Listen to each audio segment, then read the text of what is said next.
Prólogo, la sustancia y el exilio, el aburrimiento. Ese es el verdadero infierno. Para un ser de mi magnitud, el dolor, el sufrimiento y el caos ajeno son como el buen vino. Se disfrutan, se degustan, pero eventualmente, uno se acostumbra al sabor. He bailado en las cenizas de miles de mundos.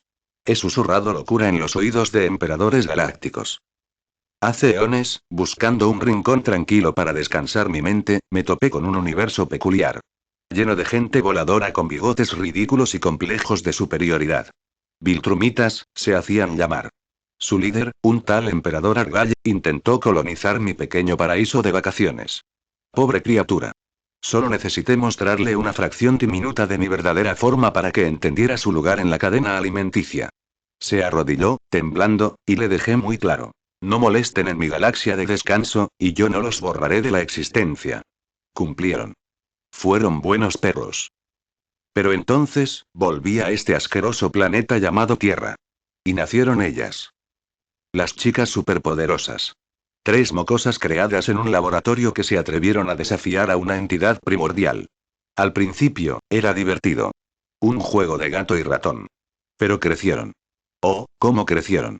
Ahora tienen 16 años, y con la edad, su poder se volvió un insulto a mi existencia. ¿Saben lo humillante que es desatar la forma décimo?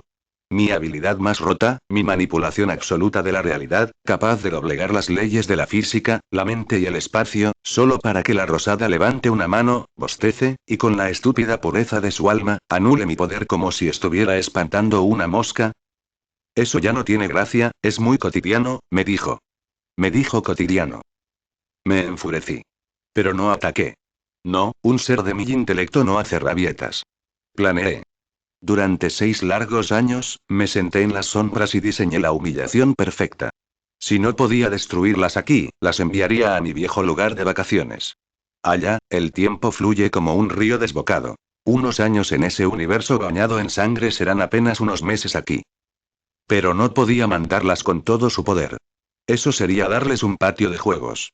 Así que, tomé el ADN de esos mocosos insoportables, los Rowdyruff Boys, lo mezclé con mi magia más oscura y un veneno primordial. Iba a ser de color blanco y negro, la antítesis de la sustancia décimo. Pero el blanco es tan aburrido. Así que lo teñí de rojo. Rojo carmesí. Rojo como la sangre que pronto aprenderán a derramar. La llamé. Sustancia U Deuseles. Inútiles.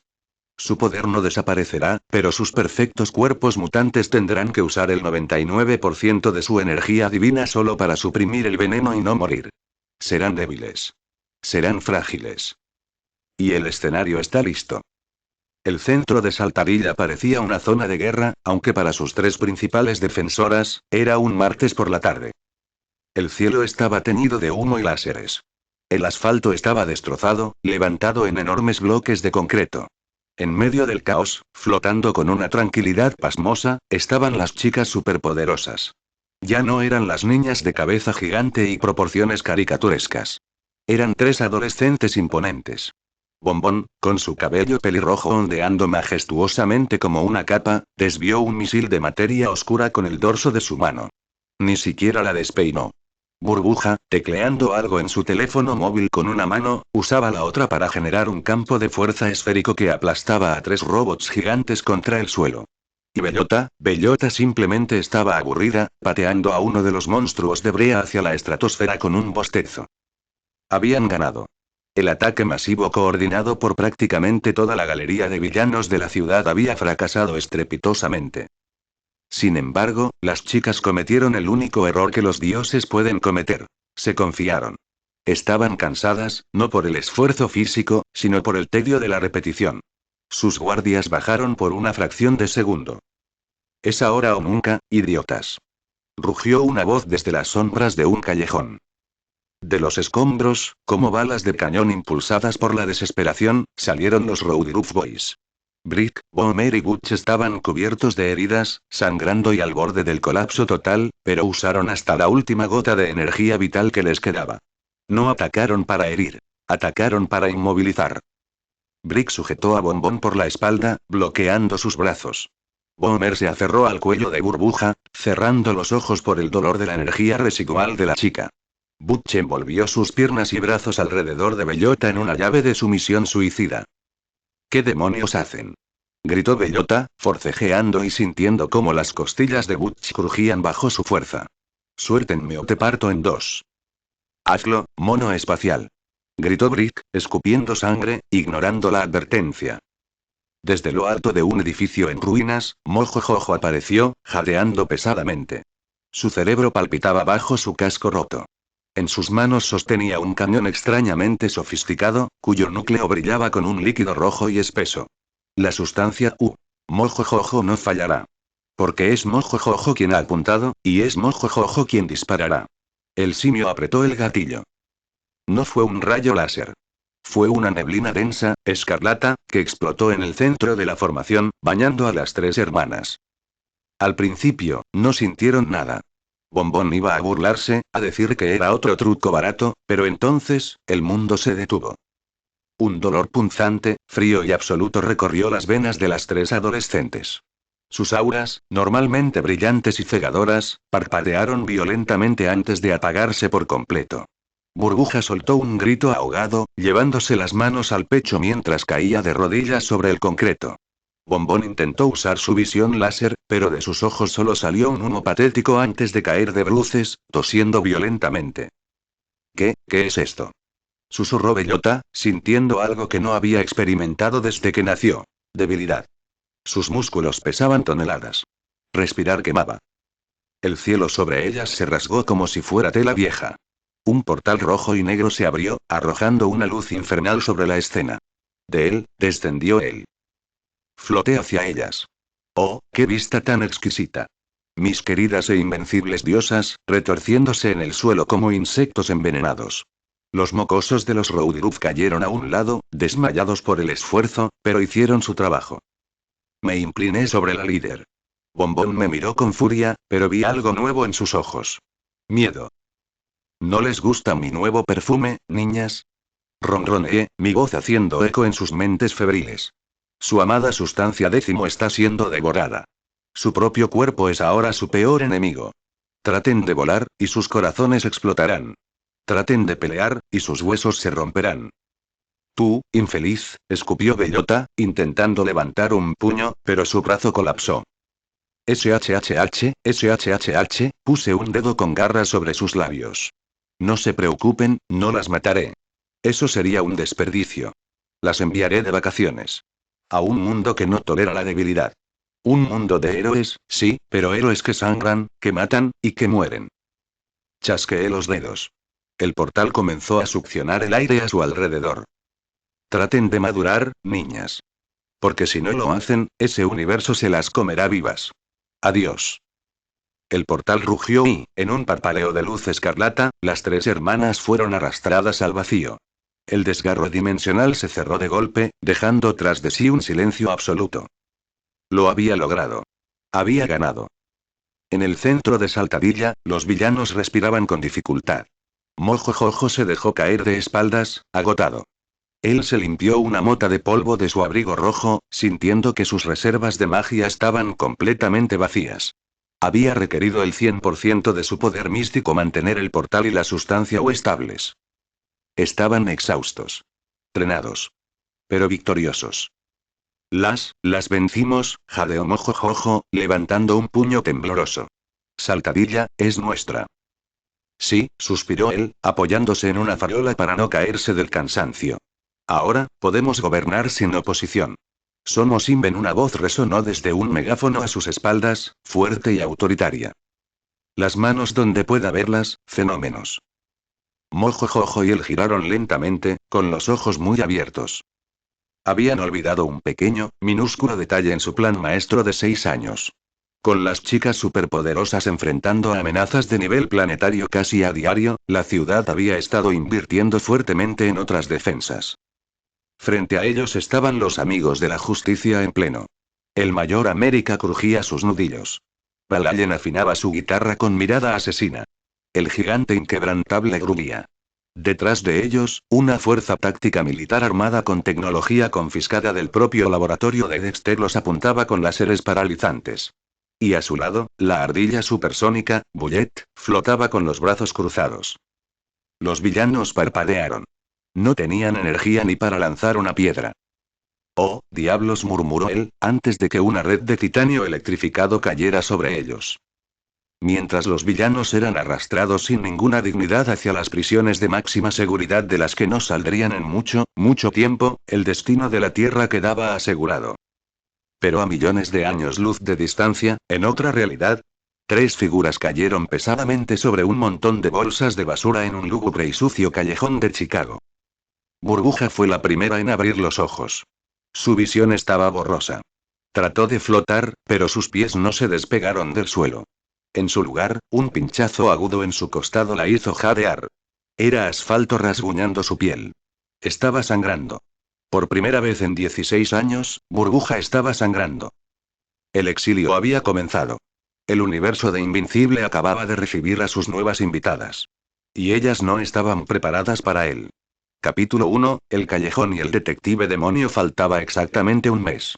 Un tiempo que, en la escala cósmica, no era más que un parpadeo, pero que para los habitantes de este universo marcaría el inicio de una era de sangre y revelaciones. En 30 días, un joven llamado Mark Grayson descubriría que su herencia era un regalo envenenado, lanzando una bolsa de basura hacia la órbita terrestre y cambiando el destino de la humanidad. Sin embargo, mucho antes de que el Viltrumita viera a su hijo despertar, el tejido de la realidad ya había sido desgarrado en un rincón olvidado de Chicago. En un callejón sumido en la penumbra, donde el olor a metal oxidado y basura en descomposición se mezclaba con el aire gélido de la noche, tres figuras yacían inmóviles sobre un vertedero improvisado. Eran tres leyendas, tres fuerzas de la naturaleza que, apenas unas horas antes, se movían con la gracia de diosas en un mundo de colores vibrantes. Ahora, eran solo tres cuerpos adolescentes cubiertos de mugre. Habían pasado 4 horas desde que el portal rojo de él se cerró, sellando su exilio. Durante ese tiempo, la sustancia O había estado librando una batalla silenciosa dentro de sus torrentes sanguíneos. Como un parásito inteligente, el veneno se aferraba a cada célula, suprimiendo el 99% de su energía. El 1% restante, ese vestigio patético de lo que solía ser un poder absoluto, se concentraba exclusivamente en mantenerlas con vida. El factor de curación regeneraba sus huesos y cerraba sus heridas internas, pero a un costo agotador. Sus cuerpos se sentían pesados, como si sus huesos hubieran sido reemplazados por plomo fundido. Burbuja fue la primera en emerger del abismo de la inconsciencia. El contacto de su mejilla contra una bolsa de plástico húmeda la hizo reaccionar con un espasmo. Se sentó lentamente, sintiendo que el mundo daba vueltas a su alrededor. Un envoltorio de comida rápida se deslizó de su cabello rubio, ahora opaco y enredado. Se llevó una mano a la cabeza, sintiendo un latido rítmico tras sus sienes. Un dolor que nunca antes había experimentado con tal intensidad. Logró articular, con la garganta seca y áspera. Chicas, despierten. Huelo a lo que come la banda gangrena después de un mes en la alcantarilla. A su lado, un montón de cartones húmedos se movió con brusquedad. Bellota emergió de entre los desperdicios, escupiendo un trozo de papel mojado con una mueca de asco puro. Sus ropas, aquellos vestidos que solían ser indestructibles, estaban rasgados y manchados de grasa de motor. Parecían sombras de sí mismas, vagabundas perdidas en una ciudad que no conocía la piedad. Bombón, haciendo un esfuerzo sobrehumano, logró apoyar la espalda contra la pared de ladrillos.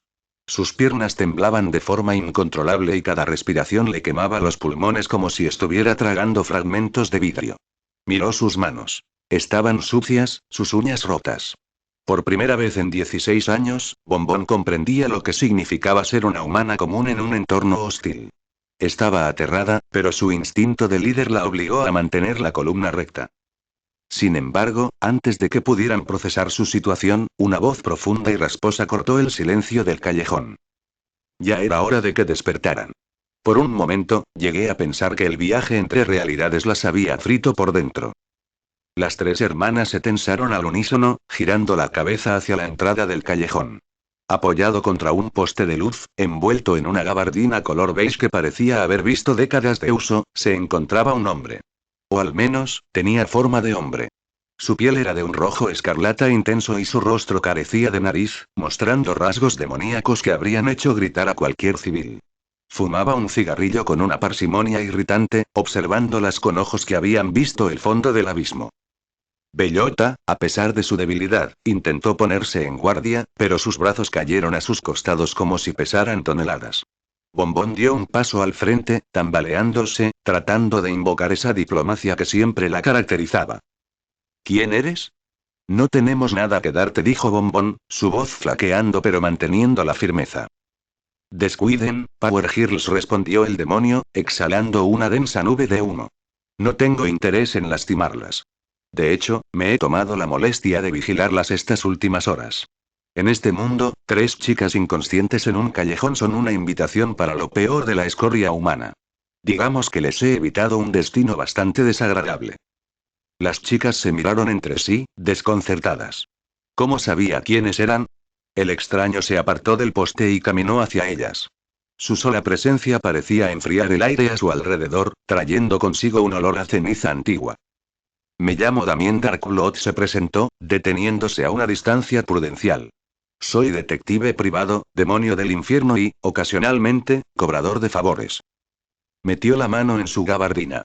Bellota se preparó para lo peor, pero lo que Damien sacó fue una pluma estilográfica y 3 fotografías. Eran imágenes de ellas, pero no de su versión actual, sino de cuando eran las heroínas brillantes de Saltadilla. Hice mi buena acción del día asegurándome de que nadie las apuñalara mientras soñaban con su hogar. A cambio, quiero algo muy simple. Sus firmas. ¿Nuestras firmas? Preguntó Burbuja, parpadeando con incredulidad. Es para mi hermana, Domina, explicó Damien con una seriedad imperturbable. Es una fanática absoluta de su trabajo. Verán, en las jerarquías infernales de donde vengo, la noticia de 3 niñas que humillan constantemente a la entidad conocida como él es leyenda. Aquel dios de las pinzas es un narcisista insoportable, y saber que ustedes lo han hecho rabiar durante años les ha ganado un estatus de celebridades entre los demonios que buscan redención. Con manos temblorosas y una sensación de surrealismo absoluto, las 3 hermanas firmaron las fotografías. También las guardó con un gesto de respeto y se ajustó el sombrero. Un último consejo, añadió el demonio antes de retirarse. No se preocupen por su mundo. Antes de que el rastro se enfriara, pude sentir que sus villanos fueron capturados por otros héroes locales. Su ciudad está a salvo. Ahora, yo tengo asuntos que atender en planos más calientes. En un instante, un círculo de llamas oscuras rodeó a Damien y, con un sutil olor a azufre, desapareció de la vista, dejándolas nuevamente en la soledad del callejón. Burbuja suspiró, intentando quitarse el barro de sus zapatos. Bueno, al menos sabemos que el profesor y Saltadilla están bien. Ese demonio no parecía mentir. Puede que no mintiera, gruñó Bellota, golpeando la pared con frustración, solo para así echar de dolor cuando sus nudillos, ahora vulnerables, se pelaron contra el ladrillo.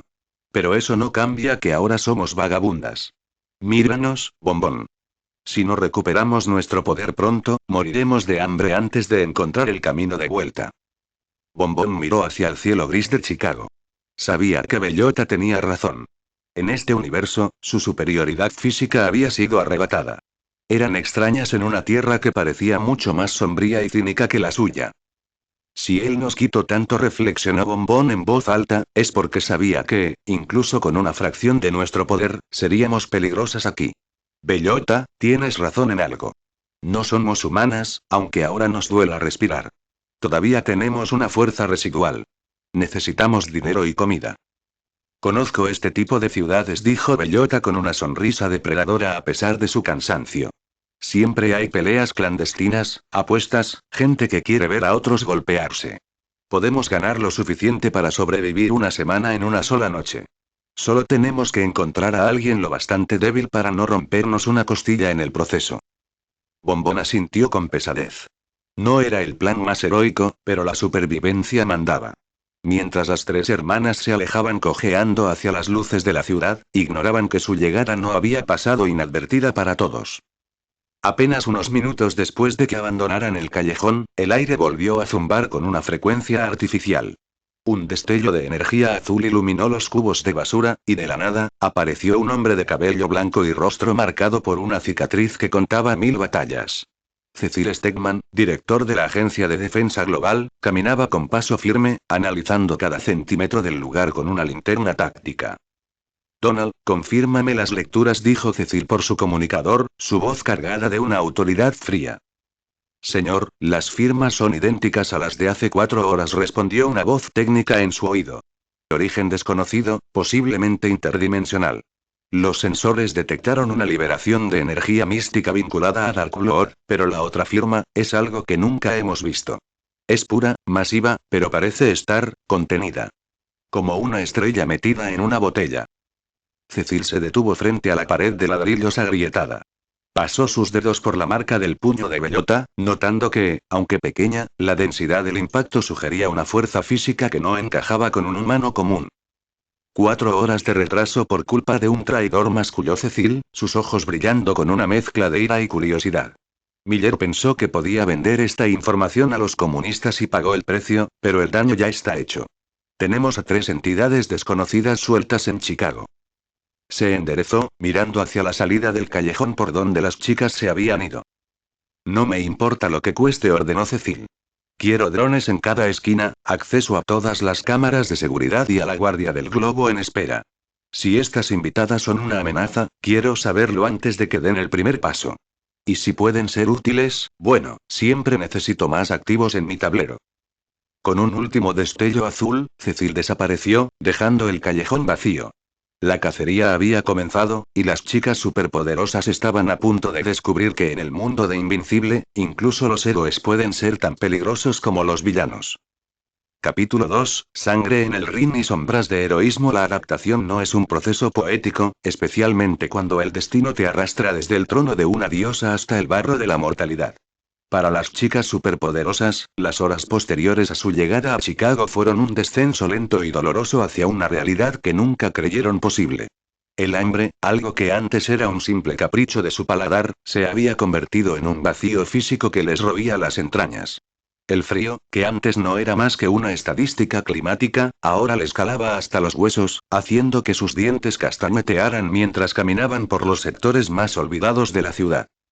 A pesar de todo, el instinto de supervivencia de las hermanas era indomable. Siguiendo el rastro de luces de neón parpadeantes y el olor a tabaco barato, llegaron a los suburbios industriales, un lugar donde la ley parecía no querer mirar. Allí, en el sótano de una antigua fábrica de empaquetado de carne, Bellota encontró exactamente lo que buscaba. El aire estaba cargado de sudor, testosterona y la electricidad de las apuestas ilegales. En el centro de la sala, rodeado por una verja de alambre de espino, se alzaba un ring improvisado manchado de sangre seca. Las chicas, envueltas en abrigos raídos que habían encontrado en un contenedor para ocultar sus rostros y su demacrada apariencia, se acercaron al organizador. Un hombre con cicatrices de viruela que no hacía preguntas siempre y cuando hubiera espectáculo. ¿Ustedes 3 contra el gorila de hierro?, preguntó el hombre, soltando una carcajada burlona mientras las escaneaba. Parecen cadáveres andantes. Esto no es una pelea, es un funeral. Solo pon el dinero en la mesa, escupió Bellota, con una mirada tan afilada que el hombre dejó de reírse de inmediato. Casi nadie apostó por ellas. Para el público, eran solo 3 adolescentes desesperadas que buscaban una muerte rápida. Pero cuando la campana sonó, la dinámica cambió. El gorila de hierro no era un primate real, sino un hombre de casi 2 metros de puro músculo y rabia, un metahumano de bajo nivel con la piel tan dura como el hormigón. Lo que siguió no fue una pelea limpia. Fue una carnicería. Las chicas, acostumbradas a volar y lanzar rayos de energía, tuvieron que pelear con los pies en la tierra. Bombón coordinaba los ataques, pero su mente iba más rápido que sus reflejos nerfeados. Burbuja, cuya agilidad era su mayor arma, recibió un impacto en el hombro que la mandó a volar contra la verja, soltando un grito de dolor genuino que heló la sangre de sus hermanas. Bellota, poseída por una furia ciega, se lanzó contra las piernas del gigante, golpeando con una fuerza que, aunque era una sombra de su pasado, aún era capaz de fracturar huesos humanos. Ganaron. Pero no fue fácil. Les tomó 15 minutos de golpes brutales, sudor y sangre derramada derribar al gigante. Cuando el gorila finalmente colapsó, el sótano quedó en un silencio sepulcral. Los pocos que habían apostado por las extrañas se hicieron ricos esa noche, y las chicas salieron de allí con una bolsa de dinero suficiente para sobrevivir un mes, pero con el cuerpo molido. Caminaban por la acera, ocultando sus heridas bajo las capuchas, tratando de ignorar el dolor punzante en sus costados. Sus factores de curación estaban trabajando, pero el proceso consumía las pocas energías que les quedaban. Fue entonces, en una esquina cercana a un centro comercial casi vacío, cuando ocurrió el encuentro. Bellota, cuya visión estaba algo borrosa por un golpe en la sien, chocó directamente contra el hombro de un chico que caminaba en dirección opuesta. Oye, fíjate por dónde. Bellota se detuvo en seco, levantando la mirada. Frente a ella estaba un joven de cabello negro, cejas pobladas y una expresión de amabilidad que desentonaba con el entorno. Estaba acompañado por un amigo rubio de aspecto relajado que llevaba una caja de pizza. Era Mark Grayson. En ese momento, Mark era solo un adolescente más, alguien que aún no sabía que su vida estaba a punto de convertirse en un torbellino de violencia y gloria. Mark se quedó de piedra al ver el estado de las tres chicas. A través de los jirones de sus capuchas, pudo ver rostros demacrados, piel pálida y, lo más alarmante, restos de sangre fresca. Dios mío. ¿Están bien? Preguntó Mark, dando un paso adelante con genuina preocupación. Parecen haber salido de una guerra. ¿Necesitan que llamemos a una ambulancia? ¿A la policía? Bombón, sintiendo el peligro de ser identificada por alguien tan observador, dio un paso atrás, colocando una mano sobre el hombro de Bellota para instarla a moverse. Sabía que en este mundo, llamar la atención era lo último que debían hacer. Estamos bien, respondió Bombón con una voz que intentó ser cortés, pero que salió como un susurro agotado. Solo fue un malentendido. No te preocupes. Pero están sangrando, insistió Mark, mirando a Burbuja, quien apenas podía sostenerse en pie. Sin decir una palabra más, y queriendo evitar cualquier interrogatorio, las tres hermanas activaron lo poco que les quedaba de su propulsión. No volaron hacia las nubes, no rompieron la barrera del sonido, pero se impulsaron a una velocidad subatónica, una ráfaga de movimiento que para un ojo humano normal habría sido un parpadeo. En menos de un segundo, se habían desvanecido en la oscuridad del siguiente callejón. Mark y su amigo William se quedaron mirando el espacio vacío, parpadeando con incredulidad. ¿Viste eso? Preguntó William, dejando caer casi un trozo de pizza. Se movieron, muy rápido. ¿Eran heroínas? ¿O villanas escapando de algo? Mark frunció el ceño, mirando el rastro de una sola gota de sangre en el suelo. No lo sé. Pero no parecían villanas. Parecían, asustadas. Y muy heridas. Lo que Mark no sabía es que, a pocos kilómetros de allí, en una base subterránea que monitoreaba cada centímetro de la actividad metahumana, Cecil Stedman observaba una pantalla con frustración. Sus satélites habían estado enfocados en el joven Grayson, esperando cualquier señal de que sus poderes viltrumitas despertaran. Por un error de cálculo y el sabotaje previo, las cámaras de esa esquina habían sufrido una interferencia justo en el momento del encuentro. Dime que captamos algo, tonal, gruñó Cecil, ajustándose la corbata mientras veía la imagen estática de la calle. Negativo, señor. Perdimos la señal durante 3 segundos debido a una sobrecarga de energía residual en la zona. Cuando la imagen volvió, el joven Grayson estaba solo con su amigo. Pero las lecturas térmicas confirman que algo se movió a velocidades subsónicas justo antes de la caída de la señal. Cecil se frotó la cicatriz de su rostro. Sabía que las invitadas del callejón estaban cerca de Mark. No era una coincidencia. En su mundo, las coincidencias no existían. Sigan buscando, ordenó Cecil. Esas chicas son rápidas, son fuertes y están heridas. Y si han tenido contacto con el hijo de Omniman, necesito saber exactamente de qué hablaron. El tablero se está llenando de piezas nuevas, y no pienso perder este juego. Mientras tanto, en un motel barato en las afueras de la ciudad, Bombón limpiaba la herida del hombro de Burbuja mientras Bellota contaba el dinero de las apuestas. Estaban a salvo por ahora, pero la mirada de aquel chico de cabello negro se había quedado grabada en la mente de Bombón. Había algo en él, algo familiar y poderoso, que le decía que su exilio en este mundo no iba a ser tan solitario como pensaban. El tiempo se agotaba, y el despertar de Invincible estaba a la vuelta de la esquina.